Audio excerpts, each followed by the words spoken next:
Halo semua, kembali lagi di channel saya. Seperti judul di atas, hari ini kita akan bahas kenapa BMW itu nggak reliable.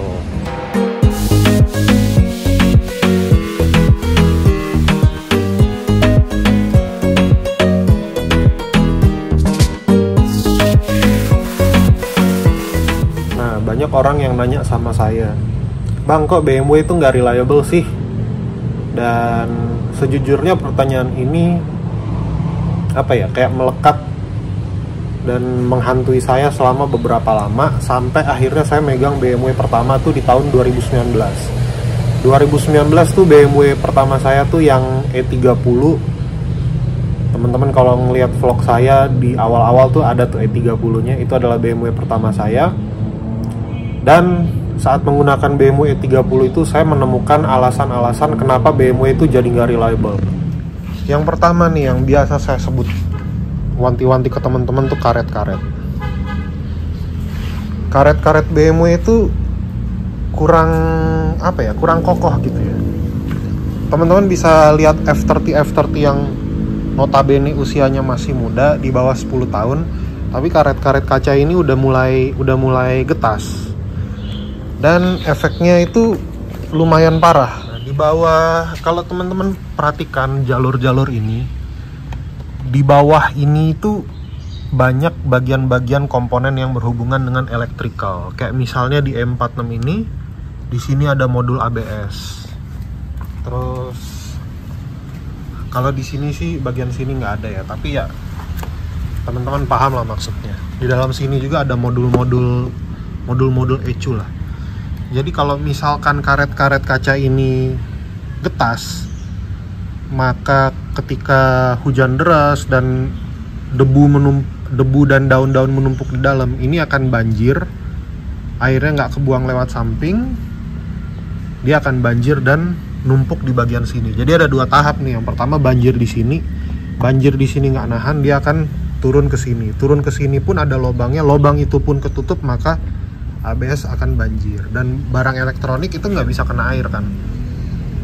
Nah, desain BMW ini memang mirip seperti Mercedes-Benz, dimana rata-rata ECU itu memang bagian sini. Sebenarnya nggak cuman BMW ya, Mercy juga sama, sedan Jepang juga sama. ECU itu biasanya di bagian-bagian sini, dekat-dekat ke dashboard gitu kan.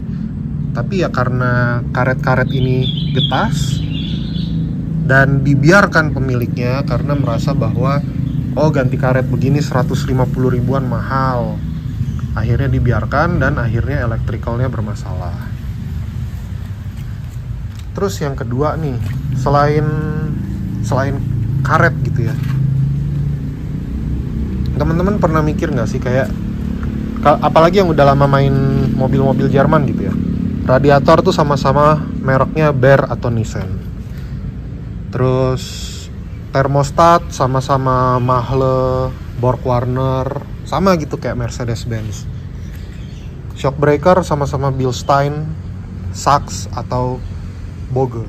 Dan dengan quality control yang sama, harusnya keawetannya sama kan. Tapi kenapa kalau di BMW kok kesannya lebih drama gitu. Jadi kalau kita lihat-lihat, sebenarnya ada beberapa part engineering dari BMW ini yang kurang bagus. Misalnya, kenapa sama-sama radiatornya Nissan atau Baer, tapi kok di BMW itu lebih banyak dramanya ketimbang Mercedes? Jawabannya adalah ini nih, tutup radiator. Tutup radiator Mercedes-Benz dari zaman dulu itu paling tinggi di 140 kPa. Artinya di tekanan 140 kPa dia akan rilis. Dan radiator OEM BMW kayak Mahle, Baer itu rata-rata dirancang dengan kapasitas tekanan 150 kPa. Dan kebanyakan BMW pakai tutup radiator 200 kPa. Jadi kalau misalnya termostatnya fail gitu, maka presurnya belum rilis dari tutup radiator ketika overheat, tapi radiatornya udah pecah duluan karena tutupnya 200 kPa, sedangkan rating radiator dan selang-selangnya tuh 150 gitu loh. Jadi kan dia pasti akan keluar atau bocor di tempat yang terlemah, bukan tempat yang terkuat. Tempat terkuatnya 200, kalau yang lainnya 150 ya dia akan bocor di 150. Itu engineering pertama yang menurut saya kurang bagus. Dan yang kedua adalah termostat.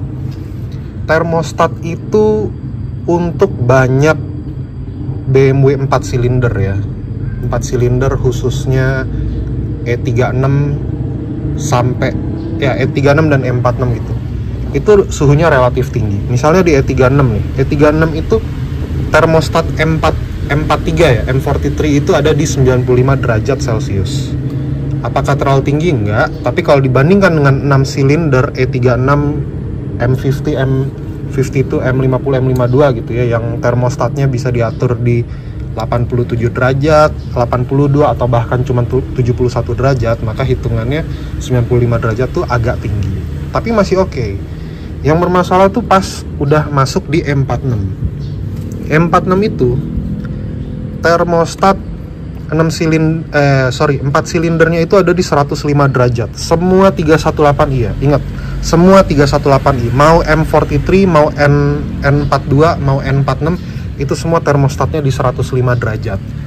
Artinya teman-teman akan selalu running mobil itu kalau kondisi macet, jarum temperatur di tengah, suhunya itu selalu 105 derajat. Sedangkan kalau yang 6 silinder M46 itu temperaturnya cuma di 97 derajat. Artinya kalau kondisi viscofan-nya teman-teman bagus, tuh baru tuh punya saya baru tuh. Wih. Oh, kinclong. Artinya kalau viscofan-nya dalam kondisi bagus dan termostatnya bagus, suhu mesin teman-teman tuh nggak akan naik di atas 97. 97 jadi suhu minimum dan suhu maksimum juga. Kalau misalnya teman-teman bisa pakai programming untuk ngatur bukaan termostat digital, termostat elektrik ini turun ke 87 derajat, dia akan turun ke 87 derajat suhunya. Nah, efek dari suhu yang lebih tinggi ini ya tentu packing dihajar di suhu 95 derajat versus 105 derajat itu pasti keawetannya beda. Tekanan radiator dihajar di dua suhu yang berbeda itu pressure-nya pun pasti akan lain. Nggak mungkin keawetannya sama ketika misalnya mereknya sama-sama Mahle, tapi yang satu dihajar dengan suhu 105 derajat, yang satu dihajar dengan suhu 95 sampai 97 derajat. Yang temperaturnya lebih rendah itu pasti akan lebih awet ketimbang yang temperaturnya tinggi. Makanya kenapa saya sering nyaranin buat teman-teman kalau nyari BMW jangan cari yang irit, cari yang spare partnya banyak dan memang engineeringnya awet. Yang mana kebanyakan BMW yang engineeringnya bagus itu 6 silinder. Nggak usah khawatir boros, karena boros itu solusinya yang ngisinya ke pom bensin. Bensin habis ya udah isi ke pom bensin, keluar duit, antri 5 menit selesai. Tapi kalau misalnya kita udah bahas mobil yang irit tapi engineeringnya udah ribet, itu udah agak susah otak-atiknya. Gimana caranya teman-teman mau nurunin temperatur dari 105 ke 90 derajat nih misalkan. Oh ya udah, berarti teman-teman harus bolongin termostat, akal-akalin ECU, itu akan jauh lebih ribet ketimbang jabanin aja biaya perbaikan. Jadi kalau teman-teman milih unit gitu ya, tipe apa yang dipilih. Kalau main mobil Eropa khususnya BMW, jangan mikir mana nih yang paling irit. Karena kalau bicara mana yang iritnya M46 misalkan nih, nggak akan jauh-jauh banget dengan yang 6 silinder, yang 4 silinder. Tapi reliability-nya akan beda jauh, peace of mind-nya akan beda jauh. Ini udah sering saya posting di IG, saya konstan dapat sekitar 17,5 sampai 18,5 bervariasi dalam kota. Dan saya nggak yakin mau N42 mau M43 itu bakalan jauh lebih irit daripada ini. Saya nggak yakin, karena biar bagaimanapun M43 itu gearboxnya 4 speed, maticnya 4 speed. Matic 4 speed tuh nggak bisa lebih irit daripada yang matic 5 speed. Dan yang N42 ya mungkin lebih irit, tapi ya mungkin ya 19 sampai 110. Apakah konsumsi BBM 19 110 dibandingin 18 setengah itu bisa dipakai justifikasi untuk temperatur yang lebih tinggi dan lebih nggak worry free gitu ya? Buat saya sih enggak. Dan yang ketiga nih, kenapa orang bilang BMW itu nggak reliable? Karena ketika orang mengambil unit, mereka itu nggak mengganti hal-hal yang perlu diganti berdasarkan konsekuensi. Kalau teman-teman ngelihat vlog saya sebelumnya, ada 5 part yang saya sarankan untuk langsung diganti begitu ngambil M46. Kayak misalkan thermostat, fan belt, oil cooler, matic cooler. Itu jarang disarankan oleh para YouTuber BMW di luar sana. Teman-teman yang pegang BMW, kalau misalnya baru ambil unit, biasanya langsung disaranin oleh Suhusu untuk ganti oli, ganti kaki-kaki, beresin kaki-kaki, beresin minyak, rem, apalah, kuras oli matic, semua segala macem. Dan menurut saya nggak kayak gitu, karena oli itu berdegradasi seiring jalannya waktu. Nggak mungkin hari ini oli teman-teman bagus, terus besok tiba-tiba jelek, itu nggak mungkin. Kalau sampai teman-teman ngambil unit yang olinya udah hampir, udah langsung mesti ganti saat itu juga, berarti teman-teman salah ambil unit. Tapi thermostat, fan belt, itu semua bisa fail, hari ini bagus dan besok rusak. E39 saya, teman-teman bisa lihat vlog di atas, itu hari sebelumnya fan beltnya bagus-bagus aja, saya pakai pulang pergi kantor, dan keesokan harinya tiba-tiba fan beltnya rontok. Thermostat juga sama, saya pernah kejadian di E30, awalnya bagus, tahu-tahu jelek. Dan ini adalah kerusakan-kerusakan yang konsekuensinya mahal. Makanya saya langsung minta teman-teman untuk langsung ganti part-part tadi segera setelah membeli unit. Nggak apa-apa teman-teman keluar duit 1,5 juta untuk ganti matic cooler, yang penting matic teman-teman aman. Jangan 1,5 juta teman-teman pakai untuk ganti oli, dan besoknya matic coolernya jebol, matic teman-teman yang jebol, ganti oli buat apa gitu loh. Langsung ganti oli 1,5 juta. Kalau misalnya teman-teman belum ada uang, ganti oli tahan istilahnya bulan depan, nggak apa-apa, mobilnya jangan dipakai jauh dulu. Yang penting part-part vital itu teman-teman harus ganti berdasarkan konsekuensi yang diterima kalau part-part itu tetap gagal. Nah teman-teman, itu aja untuk vlog hari ini. Memang kelihatannya BMW itu kayak ngeri banget, tapi sebetulnya semua permasalahan yang saya sebutkan tadi itu obatnya udah ada dan harganya tidak mahal. Contoh 5 hal yang saya rekomendasikan teman-teman untuk ganti di vlog sebelumnya, itu kan bisa dibeli dengan total di bawah 5 juta untuk sebuah M46. Dan ketika mengganti 5 part tadi, mobil teman-teman itu bakalan jauh lebih worry free lah, jauh banget istilahnya.